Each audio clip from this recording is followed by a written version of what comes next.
नमस्कार, मैं हूं नवजोत रंधावा। आप देख रहे हैं आज तक खबरों की शुरुआत सबसे पहले एक्टर सुशांत सिंह राजपूत की मौत से जुड़े मामले से ही करते हैं, क्योंकि सीबीआई जांच की मांग एक बार फिर से जोर पकड़ने लगी है और इस बार डिप्टी सीएम अजीत पवार के बेटे ने यह मांग उठाई है।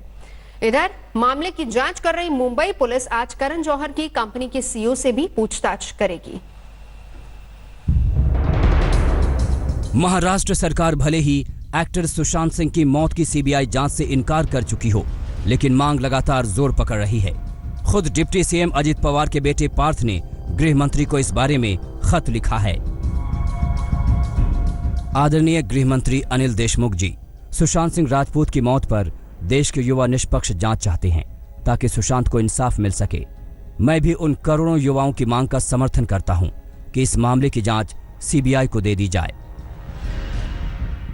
सुशांत सिंह की मौत से फिल्म इंडस्ट्री में शुरू हुई भाई भतीजावाद की बहस भले किसी नतीजे पर पहुंचे ना पहुंचे, लेकिन वो सवाल जो अब तक प्रतिबंधित माने जाते थे खुलकर उठने लगे हैं।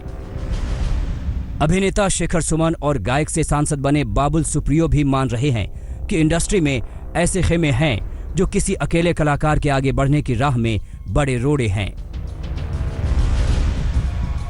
इनसाइडर आउटसाइडर की बात यहाँ पे आती है कि अगर आप स्टार सन नहीं हो, अगर आप आउटसाइडर हो, अगर आपके गॉडफादर आप कोई बन नहीं पाए, अगर आप कोई स्टार फैमिली का बेटा बेटी ना हो, तो हो सकता है आपके लिए कोई खड़ा ना हो जाए। अगर आप इनसाइडर हो तो ना ही सिर्फ आपको सेकंड चांस मिलेंगे, बल्कि कोई ना कोई आपके लिए शायद फोन करके ये यशराज को कह भी दे कि भाई बहुत बड़ी फिल्म मिली है, इनको रिलीज कर दो। अगर एक स्टार सन होता तो शायद ही ऐसा हो जाता। ये आप जरूर कह सकते हैं। जो नाजायज वो ये है कि मैं दूसरों को किसी प्रोजेक्ट में काम न करने दूं, या जब बाहर के किसी एक्टर को, या वो छोटे शहर का हो या बड़े शहर का हो, अगर वो किसी बड़ी फिल्म में हमें पता चल जाता है या गैंग को पता चल जाता है कि वो इसमें काम कर रहा है, तो वो उसे निकलवा कर अपने लोगों को उसमें शामिल करवा देते हैं। ये गलत। इसलिए जो है वो छोटे और बड़े शहर की बात नहीं है, बात यह है कि जो इनकी बात नहीं मानता है वो गया काम से।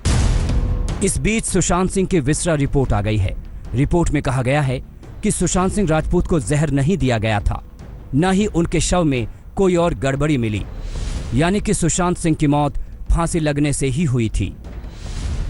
विसरा रिपोर्ट भले ही ये इशारा कर रही हो कि सुशांत की मौत फांसी से ही हुई हो, लेकिन ऐसी क्या वजहें रही कि सुशांत ने जान देने का फैसला कर लिया? ये सवाल अभी भी कायम है। इन्हीं जवाबों के लिए आज मुंबई पुलिस ने करण जौहर की कंपनी की सीईओ को भी पूछताछ के लिए बुलाया है, लेकिन करण जौहर को समन न किए जाने पर अभिनेत्री कंगना रनौत सवाल उठा रही हैं।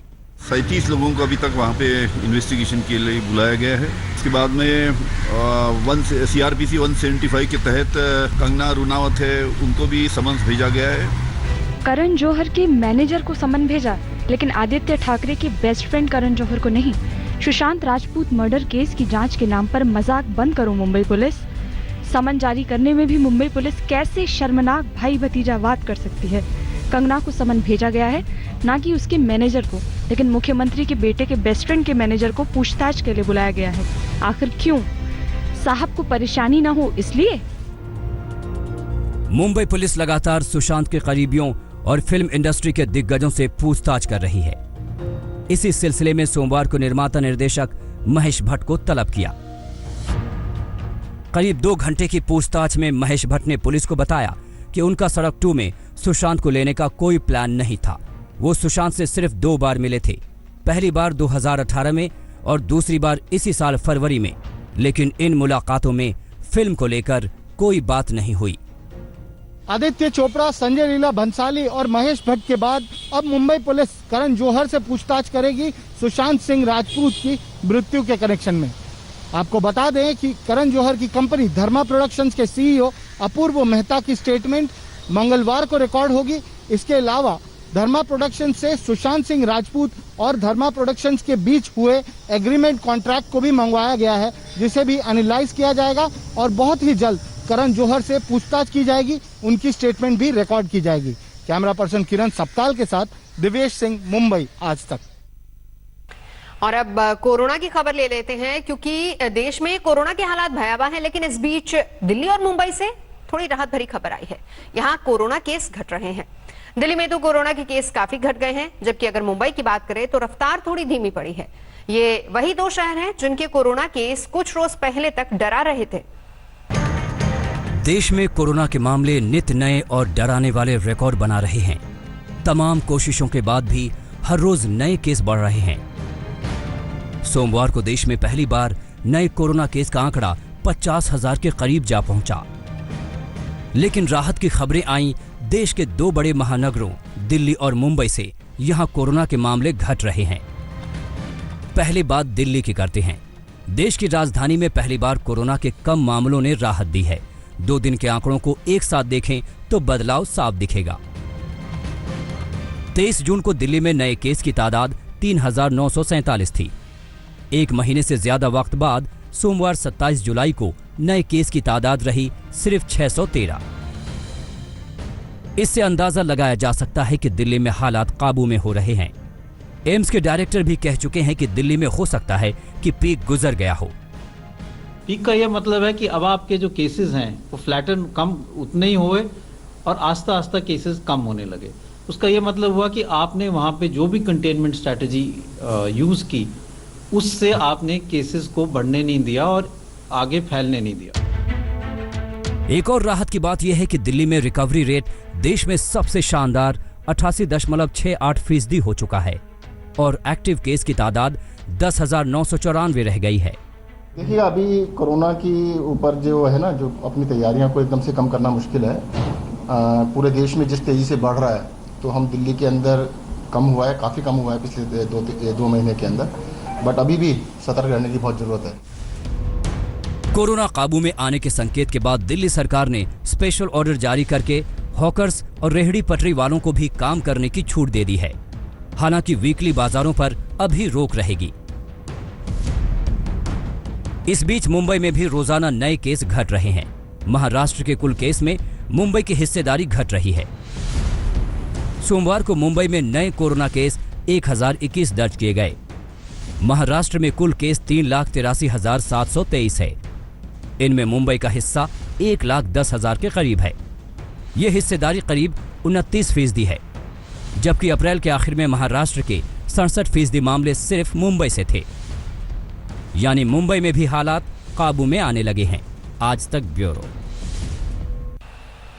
राजस्थान विधानसभा का सत्र 31 जुलाई को बुलाने के अशोक गहलोत के इरादे को एक बार फिर से झटका लगा है। राज्यपाल ने गहलोत सरकार से कहा है कि सत्र 21 दिनों के नोटिस पर बुलाया जा सकता है और इसके लिए फिर से प्रस्ताव मांग लिया।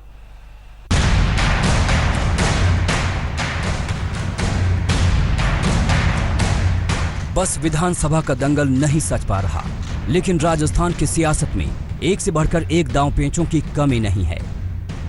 फिलहाल गहलोत के सामने सवाल यह है कि वो विधानसभा सत्र बुलाने के लिए कौन सा नया दांव लगाएंगे। स्पीकर सीपी जोशी भी हाईकोर्ट के फैसले के खिलाफ सुप्रीम कोर्ट जाने की तैयारी में हैं और उधर बीएसपी गहलोत का नंबर गेम बिगाड़ने के लिए हाईकोर्ट में नए सिरे से याचिका दायर करने की तैयारी में।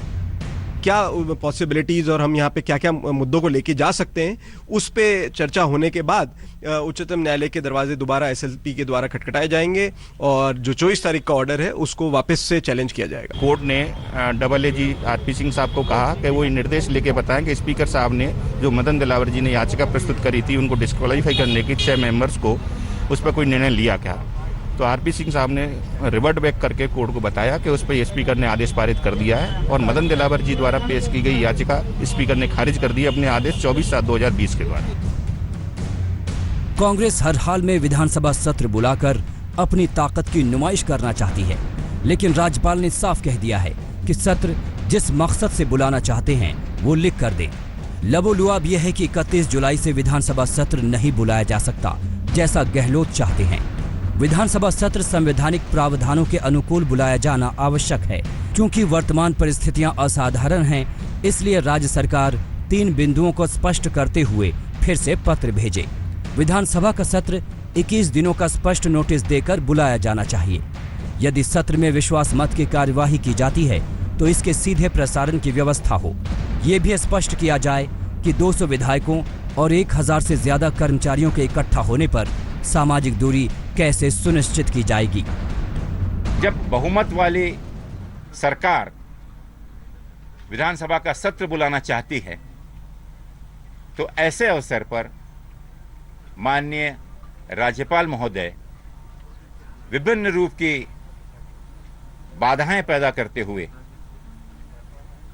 अड़चन डालते हुए इस विधानसभा के सत्र को नहीं बुलाने दे रहे हैं। महामहिम ने जो कहा है कि राजभवन की, राज्यपाल की सत्र नहीं बुलाने की कोई मंशा नहीं है और वो सत्र बुलाएंगे निश्चित रूप से, लेकिन इन सारी चीजों से संतुष्ट होते हुए और संविधान और कानून की प्रक्रियाओं को पालन करते हुए। तो मुझे लगता है कि अपनी कमजोरी को, विफलता को इस तरीके से राजभवन को सियासत में घसीटना ये ठीक नहीं है।